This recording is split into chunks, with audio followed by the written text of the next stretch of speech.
आहार और भी सूचना बता दी, 24 स्थान बता दिए। अब गुण स्थानों को भी जानना पड़ता है। गुण स्थान कौन से हैं? तो गुण स्थान भी जो अपन लोग पढ़ते हैं कि मिथ्या दृष्टि, शासन दृष्टि, शब्द मिथ्या दृष्टि, अशेष दृष्टि, चिंता संयम, प्रबंध संयम, अपरमत संयम, अपूर्वकरण, अनवक्तीकरण, सूक्ष्म है ना, और शांत मोल, शील मोल, संयोग की ऐसे 14 गुण स्थान है। तो इसमें चतुर्थ काल हो तो 14 गुण स्थान मनुष्य के हो सकते हैं।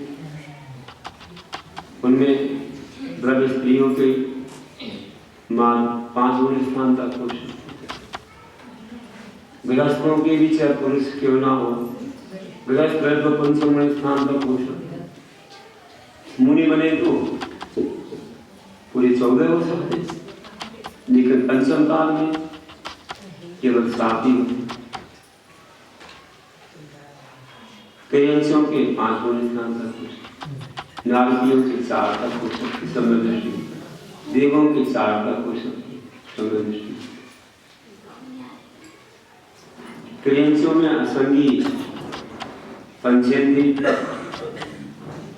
एक मिथ्यात्व गुण स्थान होता है।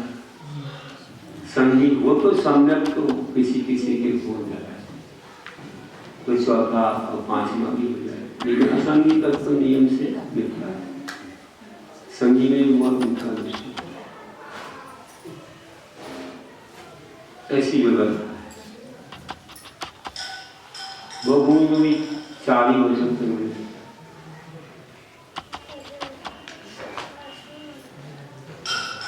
खंडों में भी 4 ही होते। अभी से यहाँ कर्म भूमि में आए तो मेरे लोग संयम भी धारण कर सकते हैं। उनके 7वां गुण स्थान में 5वां वहाँ नहीं होता है। ऐसी कुछ व्यवस्थाएं हैं। तो जीव खोजना रही मांगना, जीव बचाना बने भाई।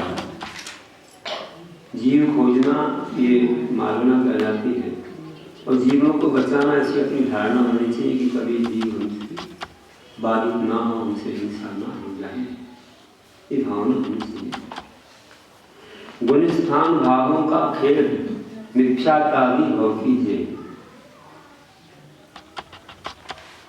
गुण स्थान तो भावों का खेल है, जैसे भाव बढ़ते गुण स्थान बढ़ते जाते हैं। भावों का थर्मामीटर है गुण स्थान।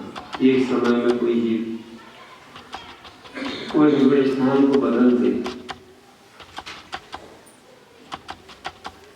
भाव गिर गए तो नीचे आ, लेकिन 11 गुण स्थान तक वाले नीचे आ सकते हैं। 11वें ऊपर गए तो सबक श्रेणी वाले हैं, 11वें में जाते नहीं, 10वें किसी के बाद में जाते, और वहां भी गए तो अंतर्मुख में केवल ज्ञान हो ही जाता है। तो केवल ज्ञान हुआ तो कोई सवाल ही नहीं, फिर तो मोक्ष जाना ही है उनको। अधिक से अधिक देशों पूर्व कोटि वर्ष तक वे केवल ज्ञान के साथ रह सकते हैं, उसके बाद नियम से अधिक से अधिक नहीं तो थोड़े कारण नहीं। एक साथ भी आप कर्म कर जाए तो मोक्ष, 13वें में 14वें वर्ष मोक्ष ध्यान है जैसा ऐसी व्यवस्था है। बाकी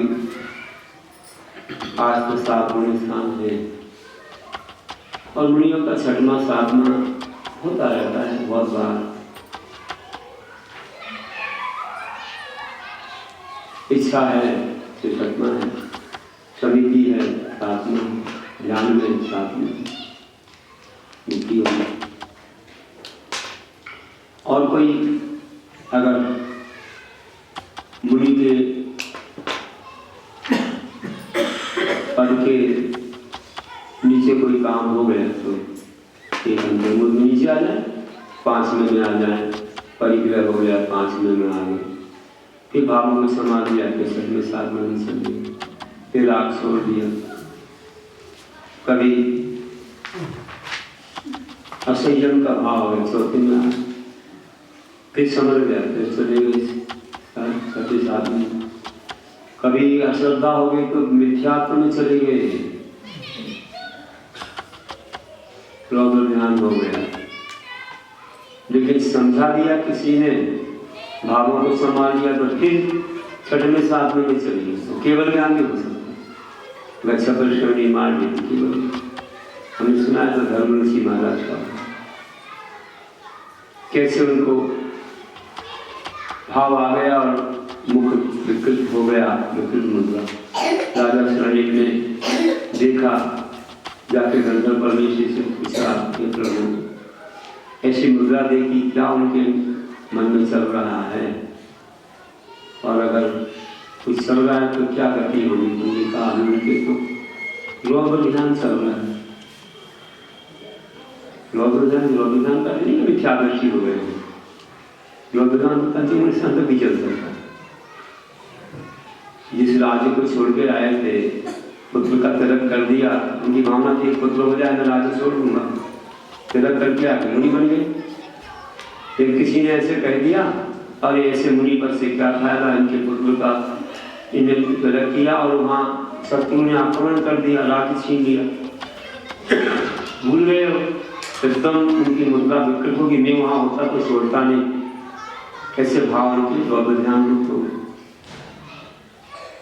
इतने से हुए ही थे कि राजा शरणिक ने दर्शन किया और जाकर के पूछा,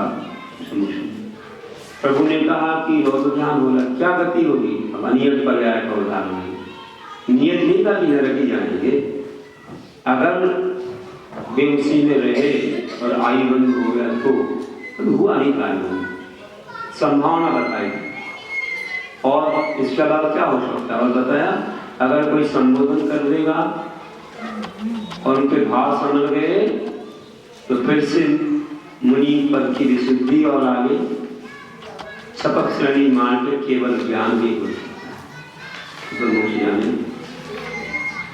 तुरंत भागे राजा श्रेणी, ये काम उनका था, बहुत करुणा थी उनके अंदर, पहुंचे और वहां जाकर उनकी स्तुति करने लगे, आप महान हो, धन हो, आपने घर छोड़ा, परिवार छोड़ा, आपका दुष्मार्ग परिग्रह नहीं है, आप तो आत्मा में लीन हो।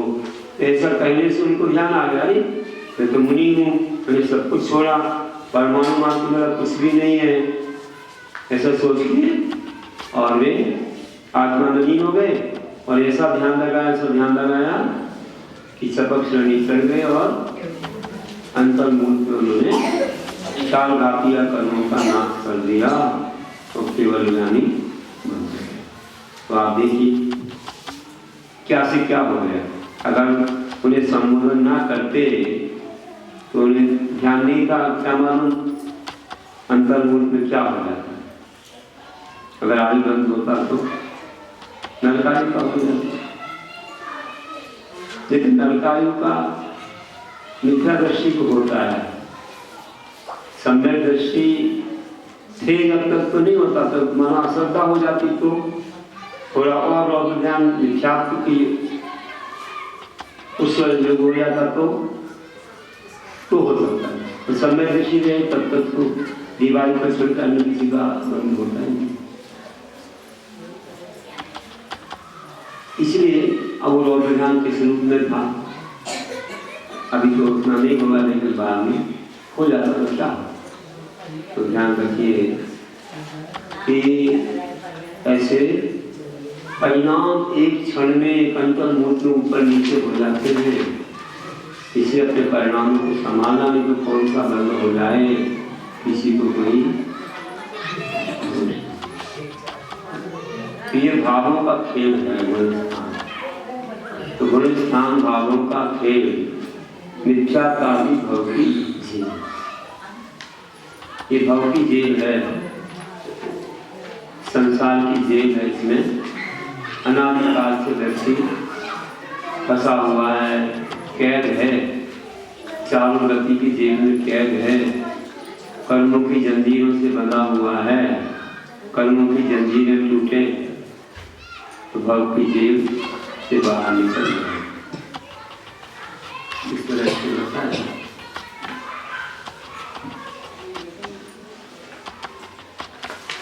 अब तो आगे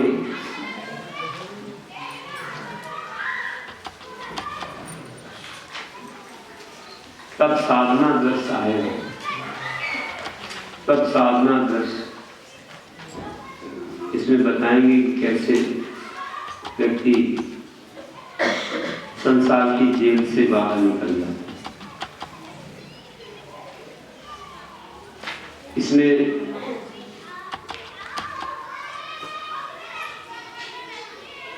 बहुत बड़ी शक्ति,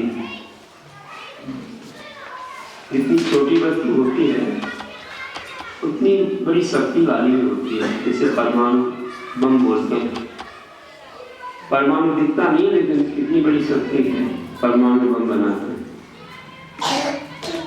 तो ये परमाणु ही मिलके स्कंद बनते हैं, स्कंद से फिर आगे बरगनाएं बनती हैं, बरगनाएं कार्बन बरगनाएं बंधु को प्राप्त होती है और वे ही हमें संसार में रोके रखती है। तो कहते हैं कि देखिए एक छोटा सा तप और आ गया है, बस आ गया है। कहते हैं कि तपस्या में बहुत बड़ी शक्ति है। तपस्या जो है बहुत बड़ी शक्ति रखती है। जैसे एक चिंगारी पूरी जंगल को जला देती है, वैसे एक अंतर्मुख का तप वह पूरी रात जो तपते हैं, वैसे तो करोड़ों जन्मों तक तपस्या करते रहे, सम्यक ना हो और ध्यान ना करे तो उन कर्मों को नहीं जला पाएंगे। लेकिन तीन मुक्तियों के साथ तपस्या करे, मनुष्य काय का निरोध करके, तो एक क्षण में एक चिंगारी के समान जंगल को जलाने वाली बात। तो वैसे ही वे अनादिकालीन सब कर्मों को जलाते। अपन लोग करते हैं, जैसे शायदाला में लिखा है कि कोटि जन्म तक तपे ज्ञान ज्ञानी के चिन्मानी त्रिमुक्ति को सहन कर। ऐसे ज्ञानी के तीन मुक्तियों से सहन, ये ज्ञानी मिलाज है, आत्मा में लीन है, तो वे सब कर्मों का सहन कर।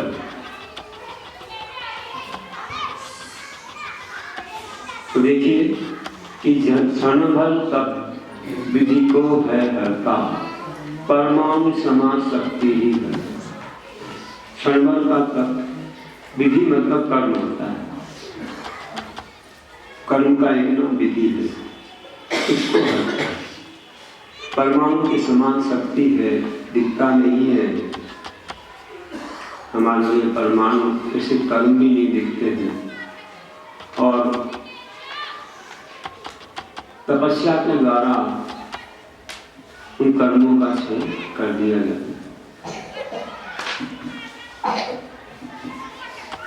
तप में बड़ी शक्ति है, जितने तपेंगे उतनी शांति मिलेगी। तप में बड़ी शक्ति है।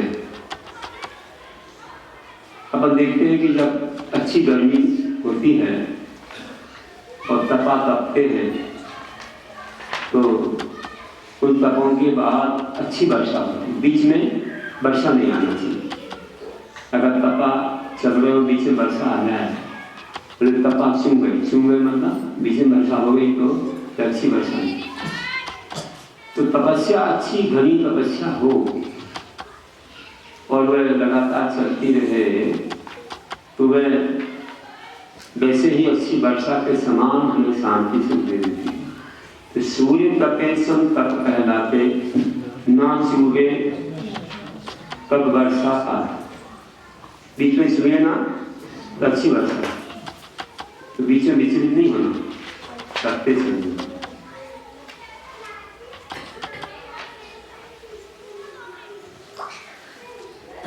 तो प्रखर सूर्य से ग्रीष्म काल में धरती जितनी पक जाती, 10 लक्षण के ऊपर जो पद बनाए थे मानव शतक में, तो तब में लिखा था कि प्रखर सूर्य से ग्रीष्म काल में धरती जितनी पक जाती, उतनी ही फिर वर्षा होती सब जीवों को सुख लाती, उतनी ही वर्षा होती सब जीवों को सुख लाती।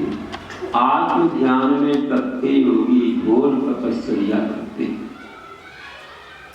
और महाशांति की वर्षा पावे तृप्ति का अनुभव करते, घोर तपस्या करते। तो ऐसे वे महाशांति की वर्षा पाते और तृप्ति का अनुभव करते हैं। अपन लोग देखते हैं कि घी बनता है तो बिना दूध को तपाए नहीं बनता, दूध को तपाना पड़ता है, जामन डालना पड़ता है, दही बनाना तो उसको मथना, फिर नवनीत को भी तपाना पड़ता है, तब कहीं घुल पाता है। ऐसे इस शरीर को, आत्मा को तपाना पड़ता है, वेद विज्ञान का जामन डालना पड़ेगा। शरीर और आत्मा अलग अलग है, जैसे दही में सबके सबके पानी पानी अलग दिखता है, तो शरीर आत्मा अलग अलग है, ऐसा वेद विज्ञान। फिर जैसे रस्सी लगती थी दो पहले जमाने में, तो निश्चय व्यवहार जैसे करके एकदम ध्यान रख गया तो निश्चय से ही जैसे भाभी अगर मुझे से अगर केवल ज्ञान पाते, वैसे ही जैसे कि नवनीत आ जाता वैसे केवल ज्ञान प्रकट हो जाता। तो नवनीत को तपाते हैं तो जो मिलता है, वैसे ही अहंतों को भी और बहुत से ध्यान करना पड़ते, तब कहीं अगापिया कर्म में निकल जाते हैं तो मोक्ष प्राप्त हो जाता है। तो दुग्ध से घृत पा युक्ति रूप से, तन से निपा मुक्ति रूप से। दुग्ध से घृत युक्ति, युक्ति का